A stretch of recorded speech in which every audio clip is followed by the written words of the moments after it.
আসসালামু আলাইকুম। আমি ইঞ্জিনিয়ার এস মারুফ। ফাবিয়া ইঞ্জিনিয়ারিং সার্ভিসের পক্ষ থেকে আপনাদের জানাই শুভেচ্ছা এবং অভিনন্দন। তো আমার একটা সাইডে আগামীকাল ছাদ ঢালাই হবে।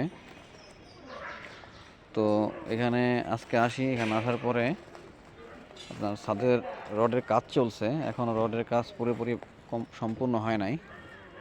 আজকে রাতের মধ্যে কমপ্লিট হবে। তো ফাইনালে আগামীকাল চেক দিয়ে ওনাদেরকে ওকে বলার পর ওনারা হচ্ছে ঢালাই স্টার্ট শুরু করবে। কিন্তু তার পূর্বে কিছু বিষয় আছে, যেমন ম্যাটেরিয়ালসের বিষয়, যেমন এই খোয়া। ঢালাইয়ের জন্য সবথেকে গুরুত্বপূর্ণ একটা উপাদানের মধ্যে খোয়া একটি।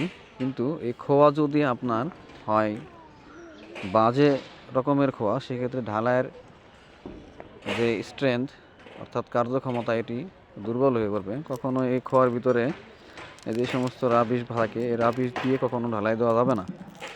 ভালো করে চালনি করার পরে হচ্ছে এগুলো সলিড খোয়া দিয়ে ঢালাই হবে। সলিড খোয়া ছাড়া ঢালাই হবে না, এই বিষয়টা খেয়াল রাখতে হবে। আর অবশ্যই ঢালার একদিন আগে এই খোয়াগুলি এমনভাবে কিউরিং করে ভিজায় রাখতে হবে যাতে এই খোয়া কোনোভাবেই ঢালার থেকে পানি শোষণ না করে। ধন্যবাদ।